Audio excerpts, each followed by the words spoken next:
أعوذ بالله السميع العليم من الشيطان اللعين الرجيم. بسم الله الرحمن الرحيم. الحمد لله رب العالمين، والصلاة والسلام على أشرف الأنبياء والمرسلين وخاتم النبيين نبينا وشفيع ذنوبنا حبيب قلوبنا وطبيب نفوسنا مولانا بالقاسم محمد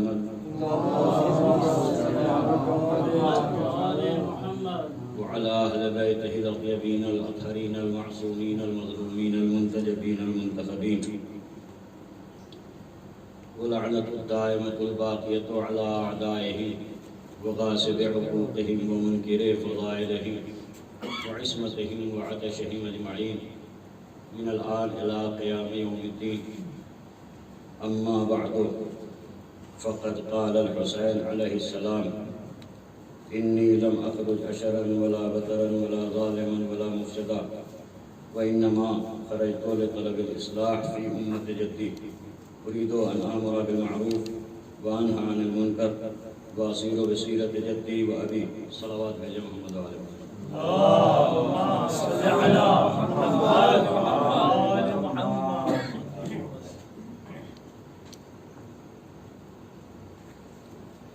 علماء کرام کا مجمع، علماء کرام کے مجمع میں زبان کھولنے کا مطلب یہ ہے کہ جیسے سورج کو چراغ دکھانا، جیسے چھوٹا سا طالب علم. یہ محبت ہے مولانا گاندھی صاحب کی کہ انہوں نے مجھے یہ سعادت عطا کی کہ میں آپ حضرات کے درمیان اپنی ٹوٹی پھوٹی زبان میں چند کلمات پیش کر سکوں. عزیزان گرامی، اس سے قبل بھی امام حسین علیہ السلام کے اس کلام کی روشنی میں اپنے چھوٹے موٹے چند معروضات پیش کر چکا ہوں. اب جب مولانا صاحب نے مجھے حکم دیا تو میں نے سوچا کہ انہی معروضات کو آگے بڑھاتے ہوئے چند جملے ٹوٹے پھوٹے اپنی چھوٹی سی زبان سے آپ حضرات کے گوش گزار کرتا چلوں. ایک صلوات کا سہارا دیتے محمد والے.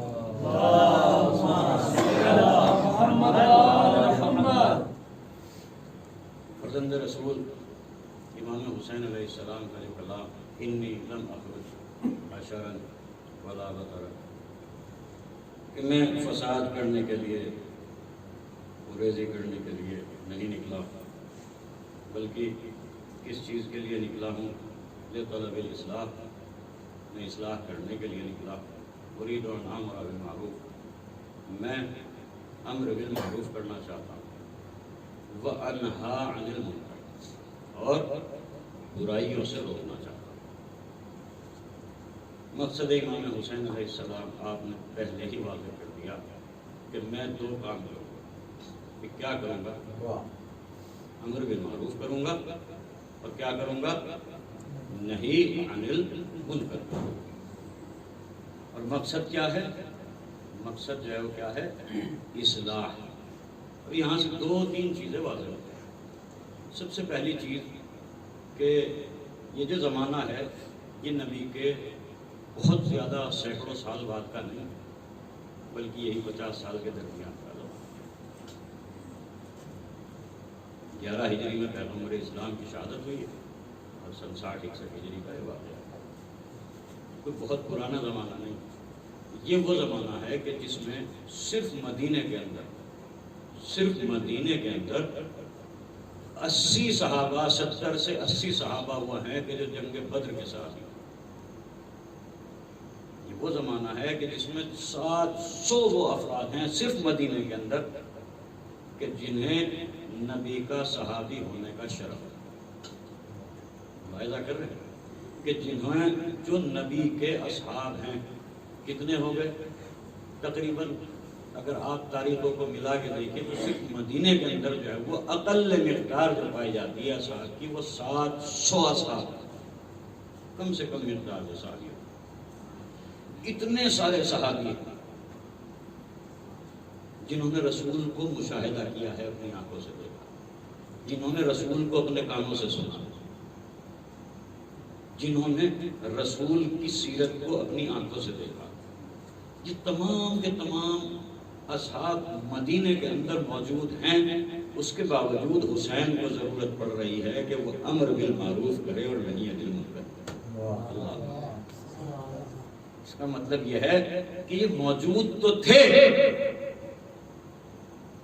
لیکن امر بالمعروف اور نہی عن المنکر رکا ہوا. اب یہاں پہ ایک چھوٹا سا جملہ میں عرض کرتا چلوں. جملہ بہت آہستہ سے کہوں گا اور جہاں دوسرے لوگ بھی جو لوگ میری آواز کو سن رہے ہیں وہ اس چھوٹے سے جملے کو ہلکی سی آواز میں اس ہلکی سی آواز کو میری چیخ سمجھیں.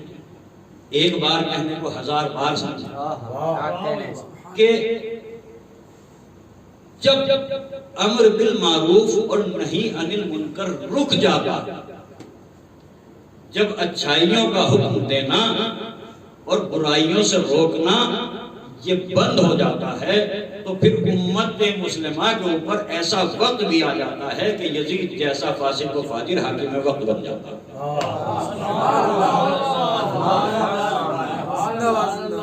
صلوات بھیجے محمد والے محمد.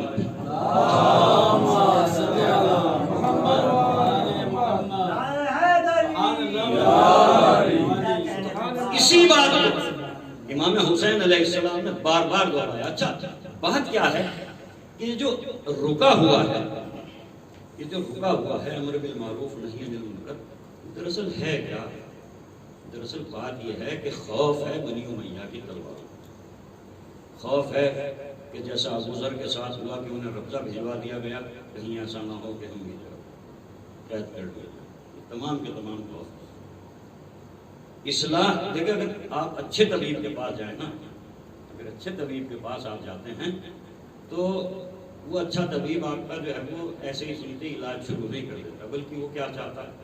وہ بیماری کی جڑ کٹ جاتا ہے. صحیح، وہ بیماری کی جڑ کٹ جاتا ہے. وہ یہ دیکھتا ہے کہ دراصل یہ بیماری ہو کس وجہ سے ہے، جس وجہ سے، جس سبب سے یہ بیماری ہو رہی ہے اس سبب کو ختم کر دیتا ہے، بیماری خود سے ہی ہو جاتی ہے. امام حسین علیہ السلام نے بھی یہ دونوں چیزیں جو ہے وہ کی اور بار بار اعلان کیا یہ موت کے خوف کی وجہ سے ہو رہی. تو امام حسین علیہ السلام کے اگر آپ پیغامات سنیں گے تو آپ کے مسلسل پیغامات ہیں اور مسلسل بیانات ہیں. کیا ہے؟ ایک صلوات بھیجے محمد والے محمد پر. اما ترون ان الحق لا يتآمر به والباطل لا يتناهى عنه وإني لا أرى الموت إلا سعادة والحياة مع الظالمين إلا برا. سبحان اللہ. کیا تم نہیں دیکھتے کہ حق کا حکم جو ہے وہ نہیں دیا جا رہا ہے، باطل سے نہیں روکا جا رہا ہے؟ اور ایسے میں مومن جو ہے وہ اپنے پروردگار سے ملاقات کرتا ہے. اور میں ایسے میں موت کو سعادت سمجھتا ہوں اور ظالمین کے ساتھ زندگی گزارنے کو ننگوار سمجھتا ہوں. امام حسین علیہ السلام نے سب سے پہلے انسان کو انتہائی چیز کیا ہے، خوف کی انتہائی چیز کیا ہے؟ خوف کی انتہائی شے یہ ہے کہ انسان کو قتل کر دیا جائے. یہی ہے نا خوف کی انتہائی چیز. مال سلب کر لیا جائے گا، اولاد کو قتل کر دیا جائے گا، کھانا پینا سلب کر لیا جائے گا، گھروں کو گرا دیا جائے گا. یہ تمام کے تمام درجات ہیں. انتہائی درجہ کیا ہے؟ انتہائی درجہ یہ ہے کہ انسان کو قتل کر دیا جائے. تو سب سے پہلی فرصت میں حسین نے اسی موت کے خوف کو کم کر دیا. والحیات مع الظالمین الا برا، کہ موت میرے لیے سعادت ہے، عزت کی موت. دوسری جگہ پہ خود امام حسین علیہ السلام دوسرے کلام میں فرماتے ہیں الا ان الداعی وابن الداعی قد رکض بین اثنتین بین السلۃ والذلہ وہیہات من الذلہ، کہ بے شک حرام زادے کے بیٹے حرام زادے نے مجھے دو چیزوں کے درمیان لا کے کھڑا کر دیا، عزت کی موت یا ذلت کی زندگی. اور یہ بعید ہے کہ حسین ذلت کی زندگی کو قبول کر لے. صلوات بھیجے محمد اور آل محمد. یہ تو حسین ہیں. خود جو حسین کے ساتھ جوان ہیں، حسین کے ساتھ جو بچے ہیں، حسین کے ساتھ جو صحابی ہیں، اگر آپ ان کے نظریات کو بھی دیکھیں، مثال عرض کرتا چلوں کہ امام حسین علیہ السلام ایک منزل دور ہیں ابھی کربلا سے، سفر میں ہیں، زین پر سر رکھ کے کچھ دیر عالم خواب میں چلے جاتے ہیں، سو جاتے ہیں، اور اس کے بعد جب بیدار ہوتے ہیں تو کلمہ استرجاع پڑھتے ہیں، انا للہ و انا الیہ راجعون۔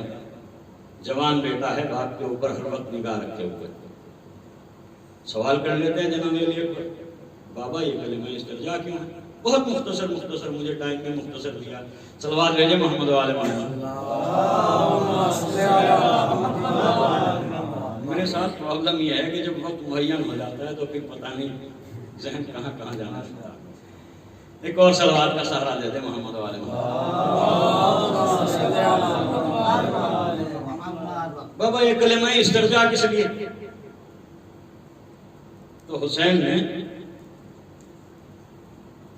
بتایا کہ میں نے خواب میں دیکھا ایک منادی ندا دے رہا تھا، یہ قافلہ جیسے جیسے بڑھ رہا ہے موت ان کا پیچھا کر رہی ہے۔ تو علی اکبر نے فوراً کوئی جواب نہیں دیا بلکہ ایک سوال کر دیا، بابا السنا علی الحق، بابا کیا ہم حق میں نہیں؟ تو امام حسین علیہ السلام نے فرمایا بے شک میرے لال ہم حق میں ہیں۔ تو اب علی اکبر کا جملہ سنا، کیا فرماتے ہیں؟ فلا نوالی بالموت، تو پھر ہمیں موت کی کیا پرواہ؟ یہ جوان ہے، کڑیل جوان ہے علی اکبر۔ لیکن جب جوان ہوتا ہے نا انسان، جب جوان ہوتا تو اس میں بہت ساری تمنائیں ہوتی، بہت ساری آرزویں ہوتی ہے نا، یہ ساری چیزیں ہوتی ہیں نا کہ ابھی تو مجھے یہ کرنا ہے، ابھی میں نے دیکھا ہے کیا ہے، ابھی تو مجھے یہ کرنا ہے، بہت ساری تمنائیں ہوتی ہیں۔ لیکن علی اکبر کیا کہتے ہیں؟ اگر ہم حق پہ ہیں تو پھر ہمیں موت کی کیا پرواہ؟ یعنی علی اکبر بھی حسین کے جوان بھی بتا دینا چاہتے ہیں کہ اگر حق پہ موت آ جائے تو یہ سعادت کی زندگی ہے، یہ ہمیشہ باقی رہنے والی زندگی میں تبدیل ہو جاتی ہے۔ صلوات بھیجے محمد و آل محمد۔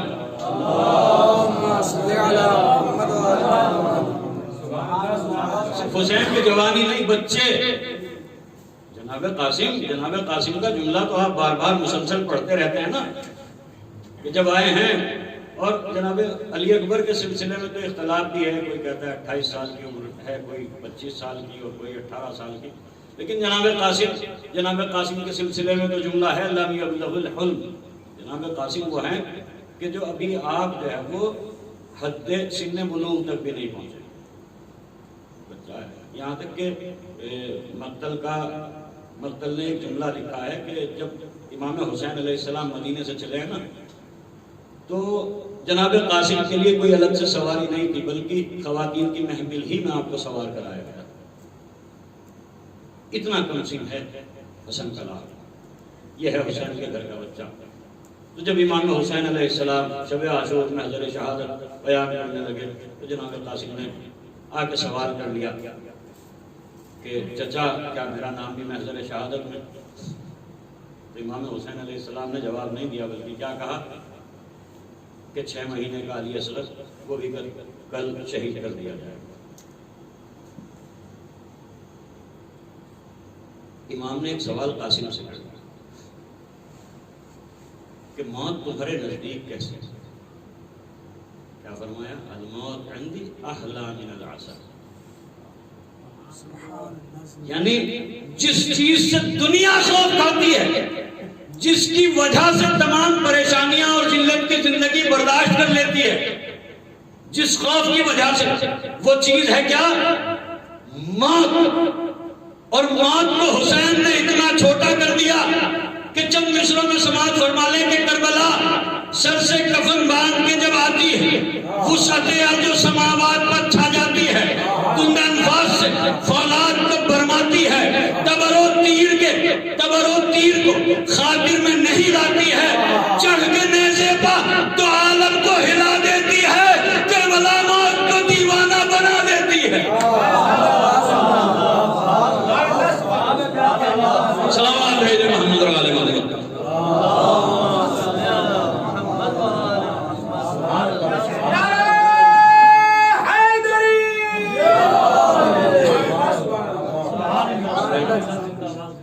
جس خوف کی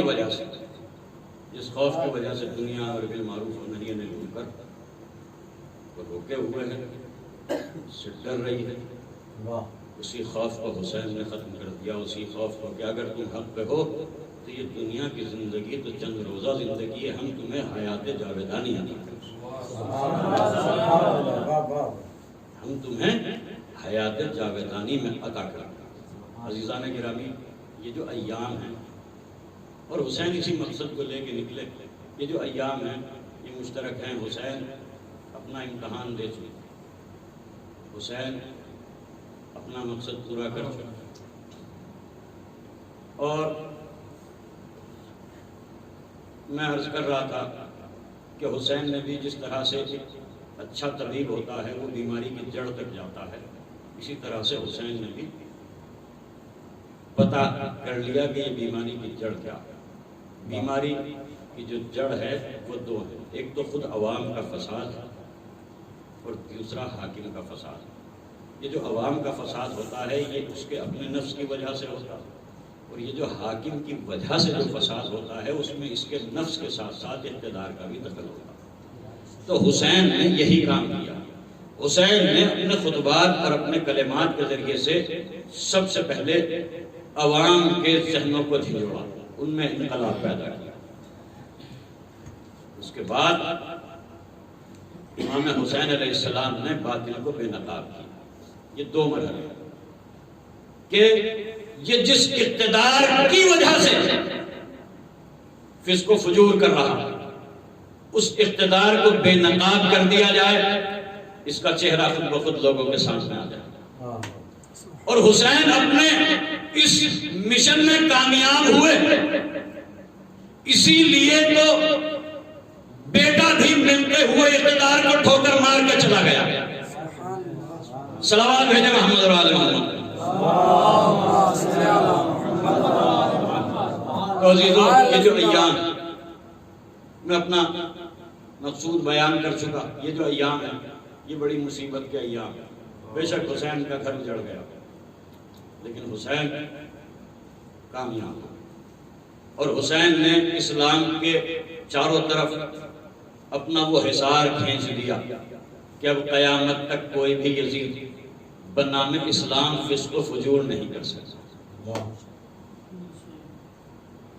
اگر اقتدار بنام اسلام ہو تو پھر جو حاکم وقت کرے گا وہی اسلام کہلائے گا۔ اب قیامت تک کوئی بھی یزید اسلام کے نام پر فسق و فجور نہیں کر سکتا۔ عزیزوں، حسین اپنی قربانی پیش کر چکے، حسین اپنی قربانی پیش کر چکے۔ اب جو ایام ہیں وہ کس کے ہیں؟ وہ زینب کے ایام۔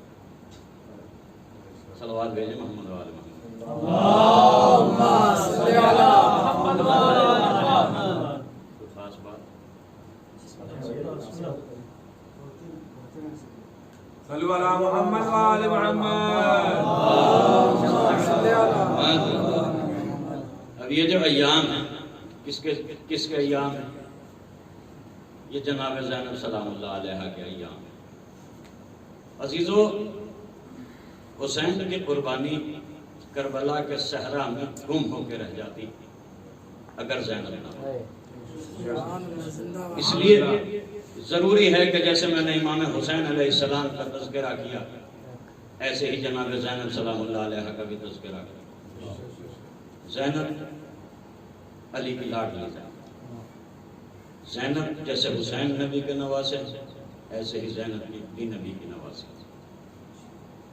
زینب جو علی کائنات کے لیے زینت، عزیزو جو علی کائنات کے لیے زینت ہو، اس علی کی زینت کا نام ہے زینب۔ امتحان حسین ختم ہوا اور ادھر زینب نے حسین کی جگہ کو سنبھالا۔ اب جو مشن حسین کا تھا، اب وہی مشن اور وہی انقلاب لے کے زینب اٹھی، اور کس طرح سے اٹھی؟ اس طرح سے اٹھی کہ باطل کو اس کے گھر میں بے نقاب کر دیا۔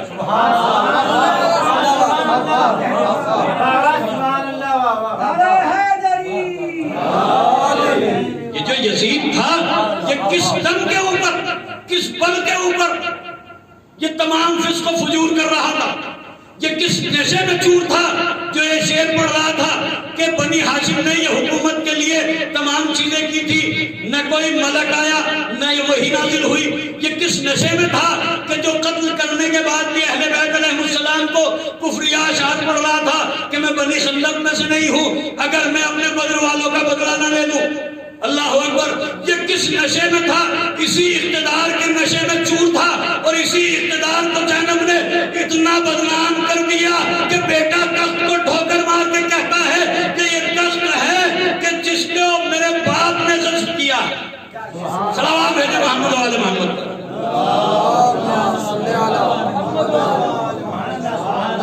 اور ایسے ہی نہیں بلکہ جیسے میں نے عرض کیا تھا کہ سب سے زیادہ خوفناک انتہائی چیز کیا ہے؟ وہ کیا ہے؟ موت۔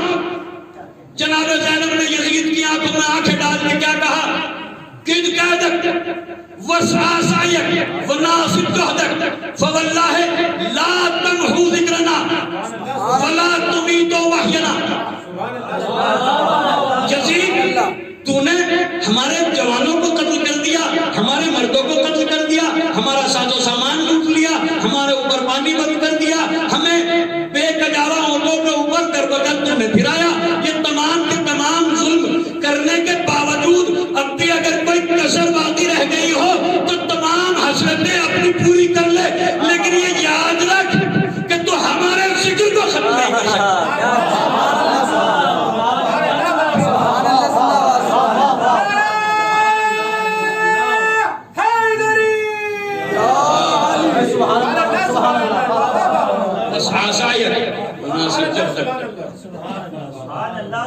عزیزو، یہ علی کی وہ شہر کی بیٹی، قسم خدا کی، جب یزید نے کہا ہے نا کہ میں زینب سے بات کروں گا، تو بی بی نے کیا فرمایا؟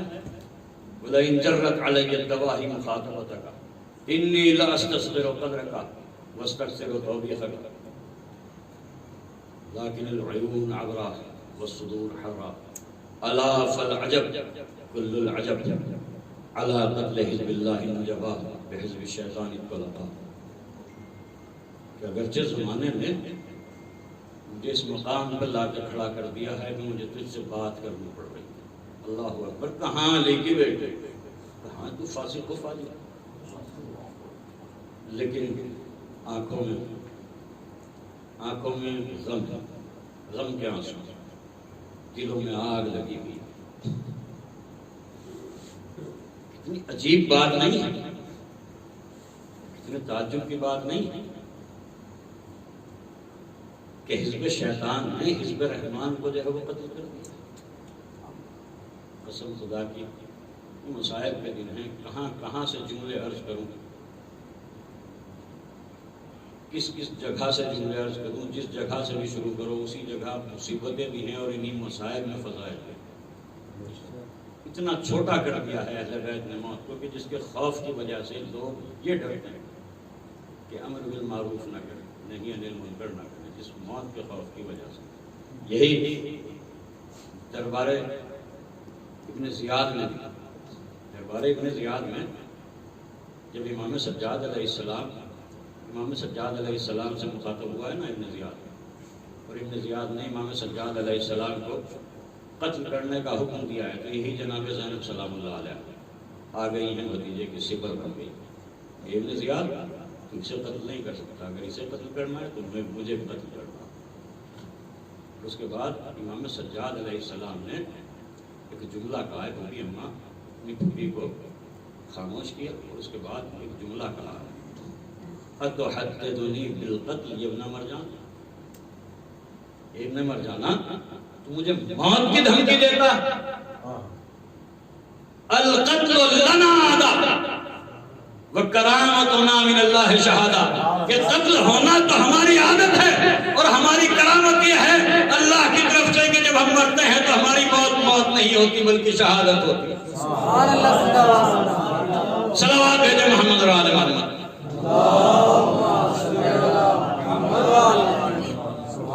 سبحان اللہ۔ ہاں عزیزو، تو یہ امام حسین علیہ السلام اور جناب زینب سلام اللہ علیہ آپ جس مقصد کو لے کے چلے وہ مقصد امام حسین علیہ السلام نے پورا کیا، جناب زینب سلام اللہ علیہ نے اس مقصد کو پورا کیا، اور بے شک حسین کا گھر تاراج ہو گیا، حسین کے جوان قتل ہو گئے، حسین کے بچے ذبح کر دیے گئے، اور قسم خدا کی جس چیز سے خوف دلایا جاتا ہے، جس چیز سے ڈرایا جاتا ہے، جس چیز سے انسان سب سے زیادہ ڈرتا ہے، حسین کے بچوں کا تو کمال یہ ہے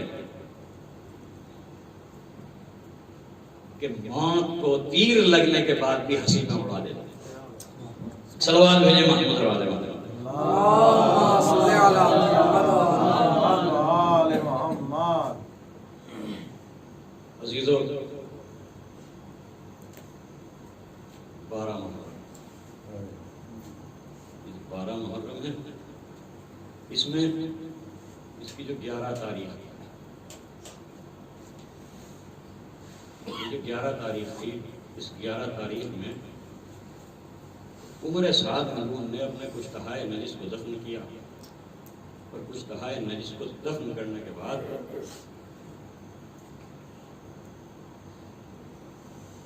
بنی ہاشم کے اسیروں کو، خاندان اہل بیت کے اسیروں کو لے کے چلا ہے کربلا سے کوفے کی طرف، اور یہ جو کربلا سے کوفے کی منزل ہے کم از کم 2 منزلیں ہیں کہ جسے اس نے آدھے وقت میں طے کیا ہے، کتنی تیزی کے ساتھ چلا ہے، اور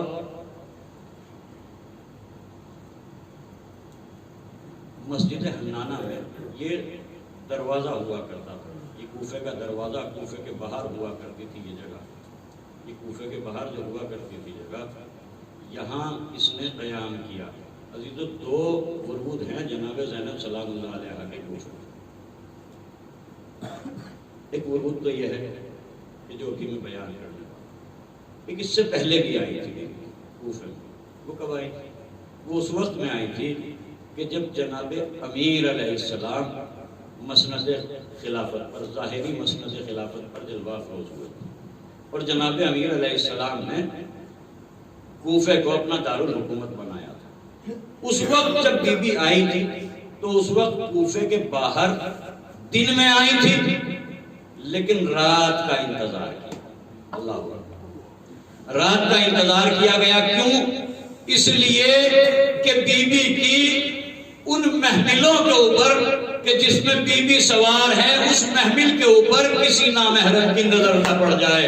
اللہ اکبر، یہ اس وقت کی بات تھی کہ جب امیر کائنات زندہ تھے، امیر کائنات امیر کوفہ تھے۔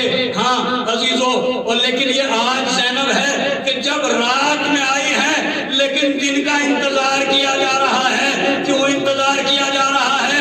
تاکہ اہل کوفہ تماشا دیکھ لیں کہ یہ علی و فاطمہ کی بیٹیاں ہیں، یہ نبی کی بیٹیاں ہیں۔ ہاں عزیزو، جب یہ قافلہ چلا ہے نا، کربلا سے چلا ہے، جب کربلا سے چلا ہے تو کس طرح سے چلا ہے؟ عزیزو، جانتے ہیں کہ یہ جو آنے والے تھے، یہ جو قید کرنے والے تھے، یہ جو اسیر کرنے والے تھے، یہ کون لوگ تھے؟ عزیزو، یقیناً یہ مسلمان نہ تھے۔ کیوں؟ اس لیے کہ اگر یہ مسلمان ہوتے تو جناب زینب سلام اللہ علیہ کا ایک فقرہ میں آپ کو میرے ذہن میں آ گیا ہے، وہ فقرہ آپ کو یاد دلاتا چلوں کہ جس وقت میں جناب زینب سلام اللہ علیہ اپنے ماجائے کو رخصت کر رہی ہیں، ماجائے کو رخصت کیا، امام حسین علیہ السلام نے جوش و شجاعت دکھائے، جناب زینب کی نگاہ اپنے ماجائے کے اوپر ٹکی ہوئی ہے کہ ایک وقت وہ بھی آیا کہ جب حسین زینب کو دکھائی نہ دیے، زینب اس بلندی کے اوپر آئی جسے قلعہ زینبیہ کہا جاتا ہے، اس بلندی پر آئی تو جناب زینب نے کیا دیکھا؟ جناب زینب نے دیکھا کہ شمر سینے پر سوار ہے، حسین کا سر تن سے جدا کیا جا رہا ہے۔ ہاں عزیزو، جناب زینب سلام اللہ علیہ نے جب یہ منظر دیکھا تو کچھ تو نہ کہا، ایک جملہ کہا، اے پسر سعد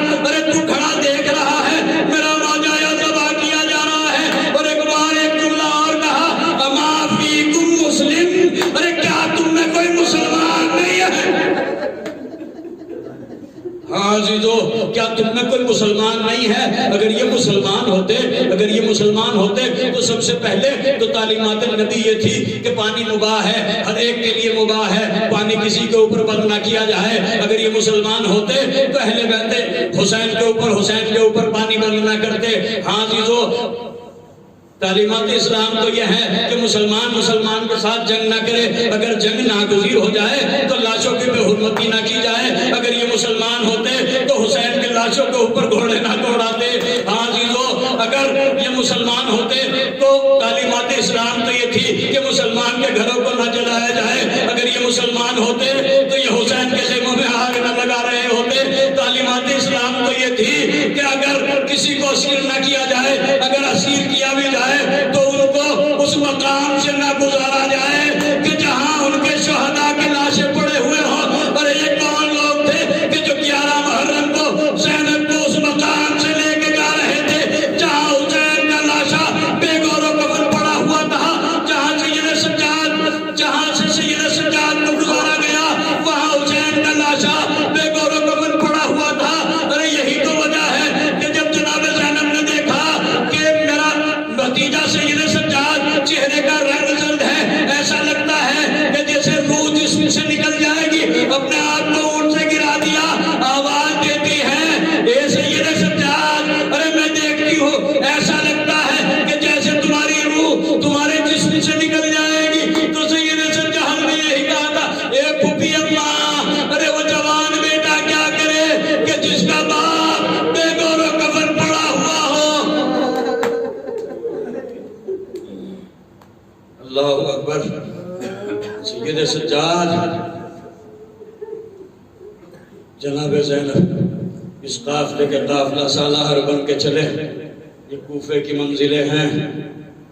ابھی کل کا دن ہوگا کہ امام حسین علیہ السلام کی وصیت کہ جو آپ نے بنی اسد کو وصیت کی تھی، کیا وصیت کی تھی؟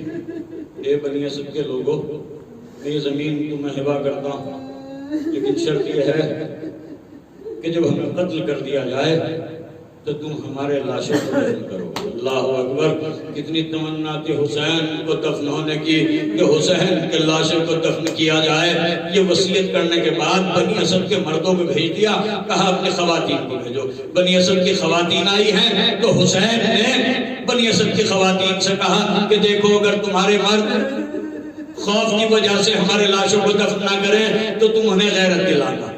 یہ وصیت کرنے کے بعد عورتوں کو بھی واپس کر دیا، کہا کہ اپنے بچوں کو بھیجو۔ اللہ اکبر۔ ارے جب بچے آئے ہیں تو حسین نے کیا کہا ہے، اے بچوں، اگر تمہارے ماں باپ یزیدی فوج کے خوف کی وجہ سے ہمیں دفن نہ کریں، ارے تو تم کھیلتے کھیلتے آنا اور خاک اٹھا کر ہمارے لاشوں کے اوپر ڈال دینا۔ لیکن 11 محرم کو ارے بشر سعد نے اپنے کشتہائے نے جس کو تو دفن کر دیا، لیکن حسین کا لاشا بے گور و کفن تپتی ہوئی زمین پر پڑا رہا۔ ہاں عزیزو، 3 دن گزرے تھے کہ بنی اسد کی خواتین نے مردوں کو غیرت دلائی، اور اس کے بعد تمام کے تمام لوگ آئے ہیں مقتل میں۔ اور مقتل کی روایت ہے کہ جب یہ لوگ آئے ہیں انہوں نے دیکھا ہے کہ شہداء کے لاشیں جا بجا زمین پر بکھرے ہوئے پڑے ہیں۔ ارے بے سر لاشیں ہیں، کسی کو پہچان نہیں سکتے کہ یہ کس کا لاشا ہے۔ حیران ہیں، پریشان ہیں کہ کس طرح سے دفنائے کہ اتنے میں کوفے کی طرف سے ایک غبار اڑا، ایک سوار آیا۔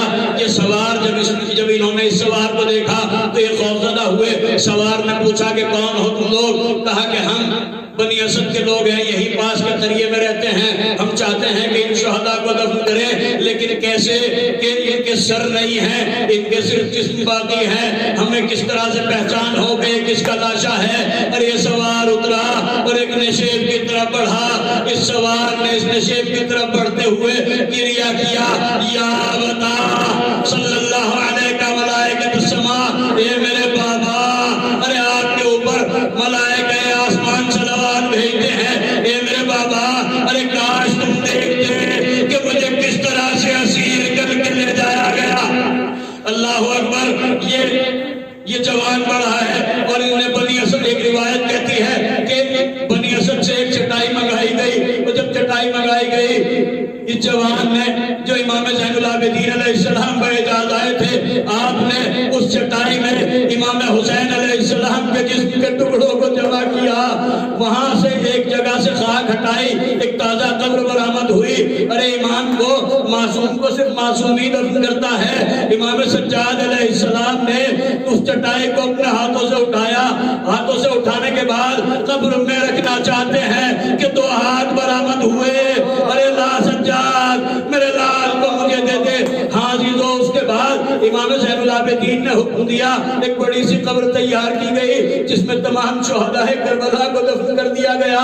اس کے بعد امام سجاد علیہ السلام نے ایک سوال کیا کہ کیا کوئی اور بھی ہے؟ کہاں ایک بڑا محترم لاشا ہے، ایک بڑا عظیم لاشا ہے کہ جس سے ہیبت رونما ہے، لیکن جب ہم اس کے پاس گئے، ہم انہیں دفنانا چاہتے ہیں، ہم اس کے جسم کو اٹھانا چاہتے ہیں، لیکن جس جگہ سے بھی جسم کو اٹھاتے ہیں، ارے جسم ٹکڑے ٹکڑے ہیں۔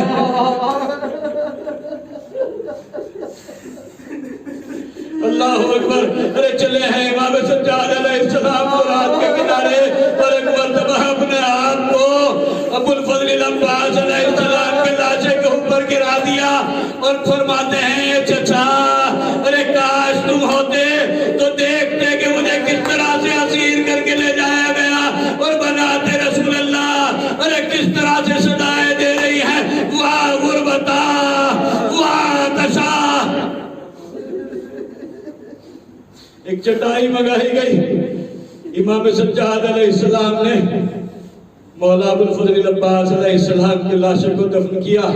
ہاں عزیزو، یہی تو وجہ ہے کہ جب شام سے چھوٹنے کے بعد جناب زینب سلام اللہ علیہ آئی ہے نا کربلا، اور کربلا آنے کے بعد آپ نے امام حسین علیہ السلام کی قبر کو دیکھا ہے، اور جب مولا ابو الفضل العباس علیہ السلام کی قبر پہ آئی ہے اور امام سجاد علیہ السلام نے بتایا ہے کہ بی بی اماں یہ چچا عباس کی قبر ہے، تو ایک مرتبہ حیرت سے بی بی کبھی امام سجاد علیہ السلام کے چہرے کو دیکھتی ہیں، کبھی اس قبر کو دیکھتی ہیں، اور اس کے بعد کہتی ہیں اے میرے لال سید سجاد، ارے میرا بھیا عباس تو ایسا تھا کہ 2 رکابہ گھوڑے کے اوپر سوار ہوا کرتا تھا، یہ تو قبر بہت چھوٹی سی ہے۔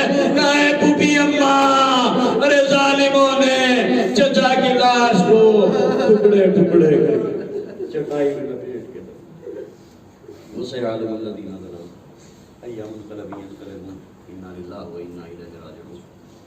خدمت اللہ و تسلیم علیہ پروردگار، جو واسطہ محمد و آل محمد علیہ السلام، ہماری اس مختصر سی عبادت کو قبول فرمائے۔ پالنے والے ہماری اس مختصر سی مجلس کو ہمارے مرحومین کے لیے اور حاضرین کی مرحومین کے لیے خاص طور سے جن کی طرف سے مجلس برپا کی گئی ہے ان کے مرحومین کے لیے توشہ آخرت قرار دیں۔ پروردگارہ ہم تجھے واسطہ دیتے ہیں مظلوم کربلا کی مظلوم کی، اے پالنے والے عارف صاحب کے جو بہت علیل ہیں، پالنے والے ان کو جلد از جلد صحت و سلامتی عطا فرما، ان کو شفاء کامل و عاجل عطا فرما۔ مولانا شمیم صاحب جو ہاسپٹل میں ایڈمٹ ہیں، پالنے والے تجھے واسطہ بیمار کربلا سید سجاد، تجھے واسطہ ہے مولا امام حسین علیہ السلام کے حق کا کہ انہیں جلد از جلد شفاء کامل و عاجل عطا فرما۔ پروردگار ہمارے جو عزادار جہاں جہاں پہ بھی دنیا میں ہیں، پروردگارہ تجھے واسطہ محمد و آل محمد علیہ السلام کو ان کے جان مال عزت و آبرو کی حفاظت فرما۔ پروردگارہ منتقم اپنے حسینی امام زمانہ کے ظہور میں تعجیل فرما، ہم کو ان کے احوال و انصار میں شمار فرما۔ ربنا تقبل